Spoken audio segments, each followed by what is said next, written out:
नमस्कार, स्वागत है आप सभी का। आप देख रहे हैं न्यूज 18 मध्य प्रदेश छत्तीसगढ़। आपके साथ मैं हूं अपर्णा। मौसम वक्त हो गया है हमारे छत्तीसगढ़ का।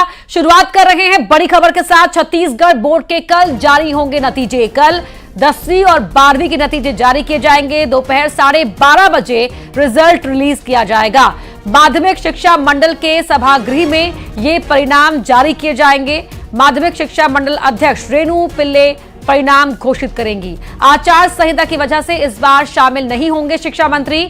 माध्यमिक शिक्षा मंडल सचिव पुष्पा साहू ने इस बात की जानकारी दी है। कल दोपहर 12:30 बजे ये रिजल्ट जारी किया जाएगा। 10th क्लास और 12th क्लास का 10वीं और 12वीं के छत्तीसगढ़ बोर्ड परीक्षाओं के नतीजे कल सामने आ जाएंगे। 12:30 बजे का समय है, 12:30 दोपहर जब ये रिजल्ट जारी किया जाएगा। माध्यमिक शिक्षा मंडल के सभागृह में ये परिणाम जारी किए जाएंगे। मंडल की अध्यक्ष रेणु पिल्ले परिणाम घोषित करेंगी। आचार संहिता लगी हुई है, इस वजह से इस बार कार्यक्रम में शिक्षा मंत्री शामिल नहीं रहेंगे। तनु वर्मा हमारी सहयोगी रायपुर से लाइव जुड़ रही है हमारे साथ। तनु, कल 12:30 बजे रिजल्ट सामने आ जाएगा। जी बिल्कुल, देखिए 10वीं 12वीं बोर्ड एग्जाम देने वाले परीक्षार्थियों का इंतजार जो है अब खत्म होने वाला है और उनके लिए एक बड़ी खुशखबरी है क्योंकि कल 10वीं 12वीं के रिजल्ट जो है वो जारी हो जाएंगे। करीब 12:30 बजे माध्यमिक शिक्षा मंडल के सभागृह में रिजल्ट जो है जारी होगा। इसके साथ ही रेणु पिल्ले जो है परिणाम को घोषित करेंगी। आचार संहिता लगा हुआ है जिसके चलते एजुकेशन मिनिस्टर जो है वो रिजल्ट घोषित नहीं कर पाएंगे, क्योंकि इससे पहले हम लगातार देखते थे कि एजुकेशन मिनिस्टर ही जो है रिजल्ट घोषित करते, लेकिन आचार संहिता की वजह से इस बार कुछ बदलाव जो है वो किए गए हैं। इसके साथ ही पहले 7 मई को रिजल्ट जारी होने वाला था, लेकिन 7 मई को तीसरे चरण का मतदान था। ऐसे में कल माध्यमिक शिक्षा मंडल के द्वारा जो है वो रिजल्ट जारी किए जा रहे हैं। आपको बता दूं कि 2 मार्च से 10वीं और 12वीं के एग्जाम्स जो हैं वो शुरू हुए थे और 2.5 लाख से ज्यादा बच्चों ने फॉर्म जो है वो भरा था। इसके साथ ही अब उनका इंतजार भी खत्म हो रहा है और कल 10वीं 12वीं के रिजल्ट जो है जारी होंगे। माध्यमिक शिक्षा मंडल की ओर से इसको लेकर पूरी तैयारियां भी जो है वो कर ली गई। जी, बहुत शुक्रिया आपका तनु इस पूरी जानकारी के लिए। तो कल 10th और 12th क्लास के छत्तीसगढ़ बोर्ड के परिणाम सामने आ जाएंगे। छात्रों का इंतजार खत्म होगा। वहीं छत्तीसगढ़ में मुख्यमंत्री साय ने बीजेपी की जीत का दावा किया है। सीएम साय ने कहा कि राज्य के सभी 11 लोकसभा सीटें बीजेपी ही जीतेगी। सीएम ने कहा कांग्रेस के पास कोई मुद्दा नहीं है, चुनाव में कांग्रेस की और दुर्गति होने वाली है। ईवीएम पर दिग्विजय सिंह के बयान पर सीएम साय ने कहा कि जब हारते हैं तो ईवीएम पर ठीकरा फोड़ते हैं और जब जीतते हैं तो सवाल नहीं करते।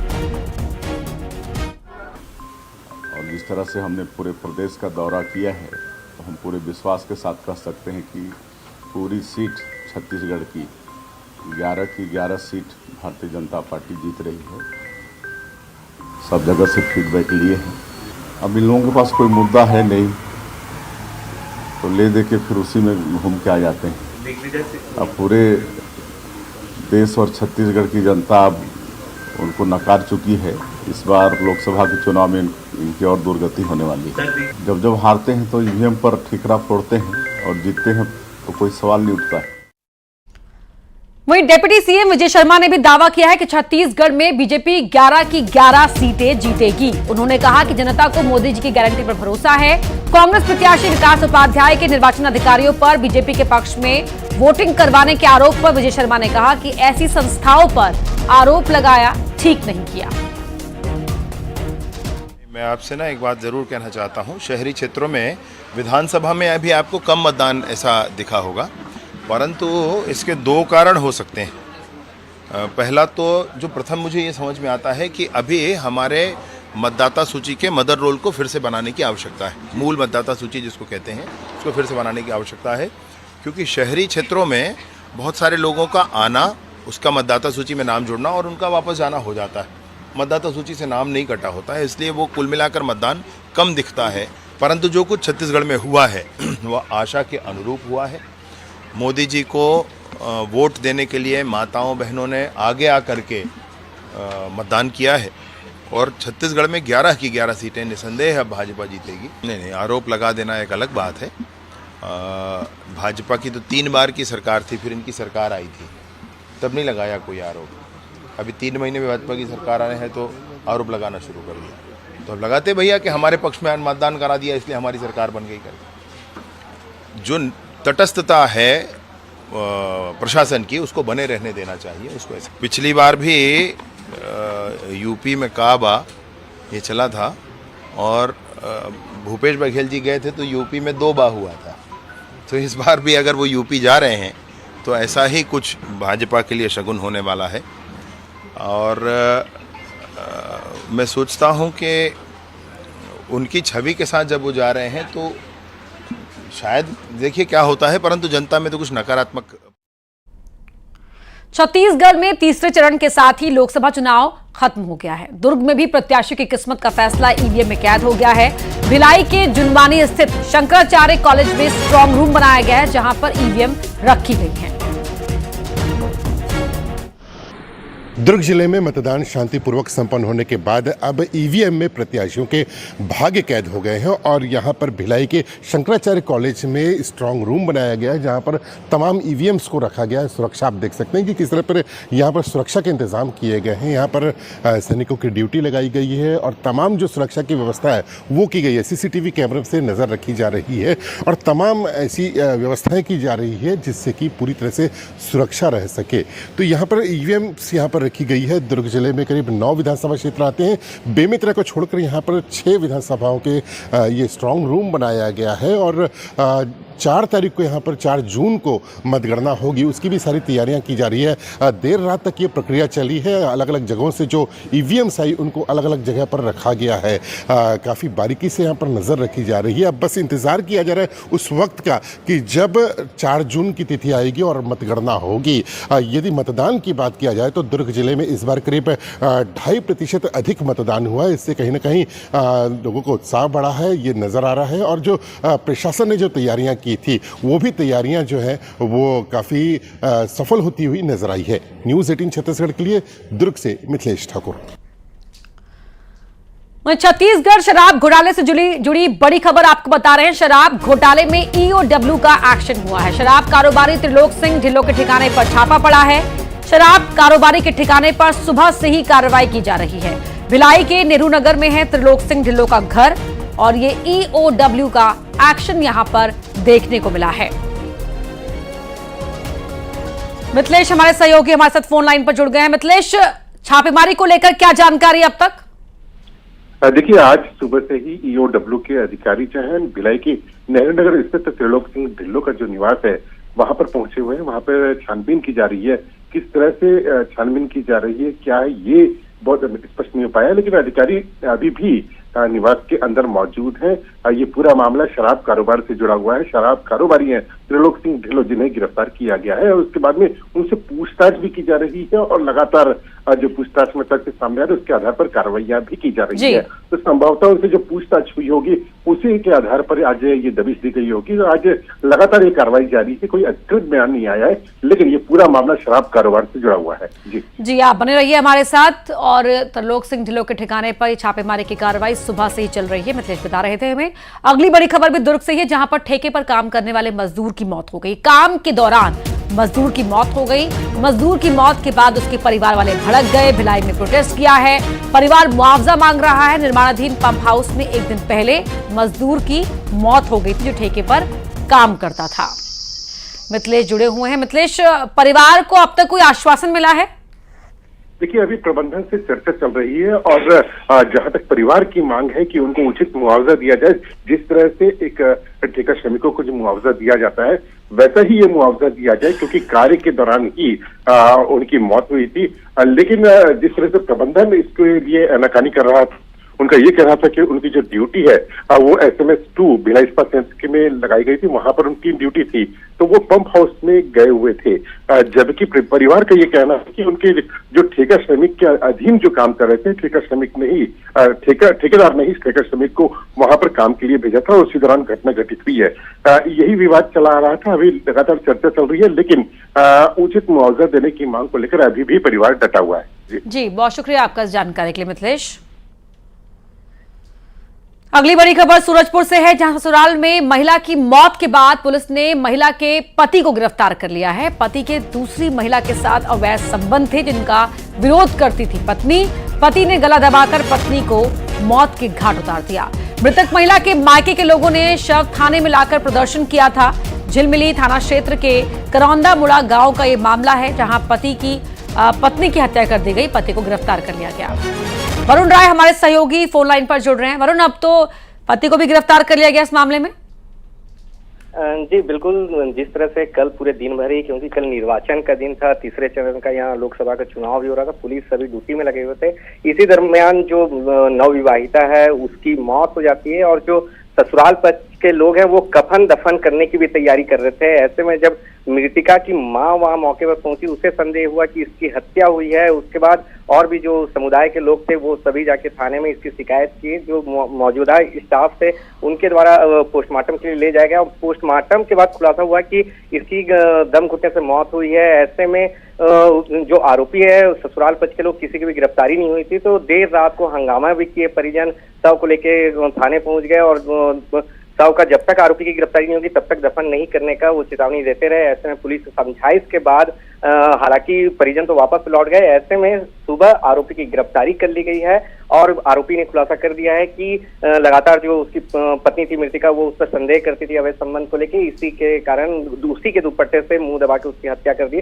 फिलहाल लिहाजा जो पुलिस जो है वो आरोपी को गिरफ्तार कर जांच कार्रवाई में जुटी हुई है। जी, बहुत शुक्रिया आपका इस जानकारी के लिए। अब खबर धमतरी से है, जहां घर के सामने खड़ी बाइक में आग लग गई। दमकल के आने से पहले ही बाइक जलकर खाक हो गई। आग कैसे लगी इसका खुलासा नहीं हो पाया है, लेकिन जब तक कि फायर ब्रिगेड कर्मी यहां पहुंच पाते, देखिए किस तरह से बाइक आग की लपटों में घिरी हुई है और इस आग को देखकर फायर ब्रिगेड को इन्फॉर्म भी किया गया, लेकिन जब तक वो पहुंचते तब तक यहां पर बाइक जलकर खाक हो चुकी थी। बाइक में आग कैसे लगी, अभी ये वजह साफ नहीं हो पाई है। घर के बाहर खड़ी इस बाइक में आग लग गई।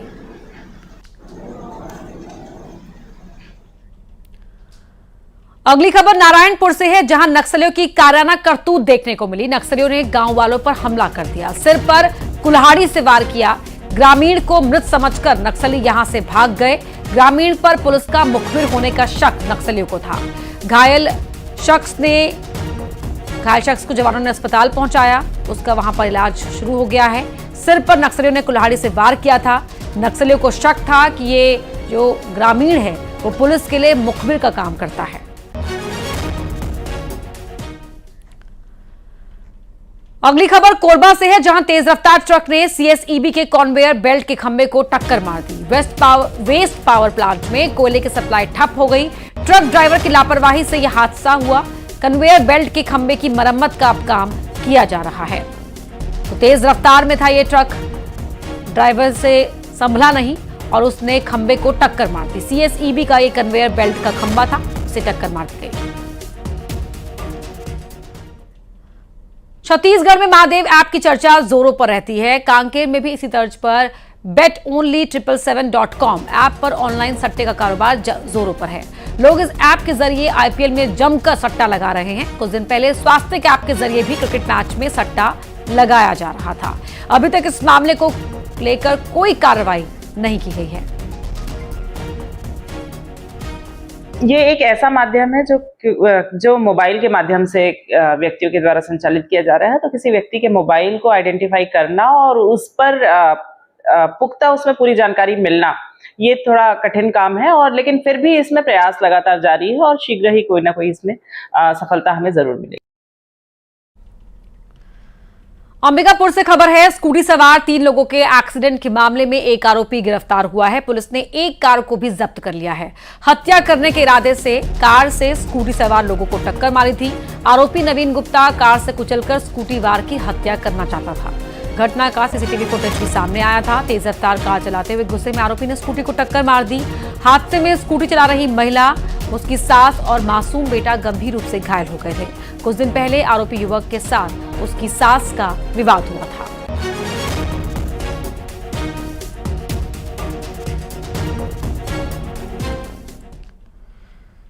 सूरजपुर से खबर है, जहां आसमानी बिजली की चपेट में आए पति पत्नी, पति की मौके पर ही मौत हो गई। घायल पत्नी का अस्पताल में इलाज किया जा रहा है। जंगल में पति पत्नी लकड़ी लेने जा रहे थे कि आसमानी बिजली की चपेट में आकर पति की मौत हो गई। पत्नी अस्पताल में एडमिट है।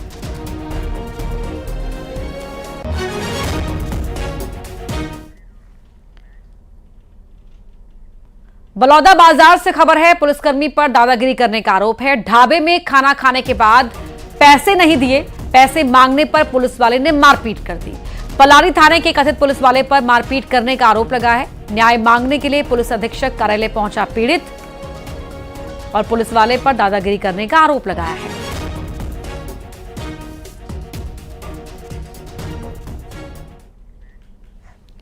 महासमुंद से बड़ी खबर आपको बता रहे हैं, जहां चोरी के जेवर बेचने की फिराक में घूम रहा युवक पकड़ लिया गया है। आरोपी के कब्जे से 90,000 के जेवर मिले हैं। जेवर बेचने के लिए ग्राहक ढूंढ रहा था। सिटी कोतवाली क्षेत्र का यह मामला है।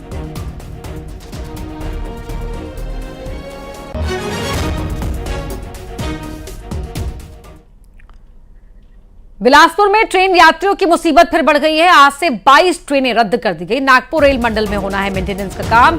बिलासपुर, रायपुर और नागपुर रेल मंडल की 22 ट्रेनों को रद्द किया गया है। इनमें 3 एक्सप्रेस ट्रेनें हैं और 19 दूसरी ट्रेनें हैं।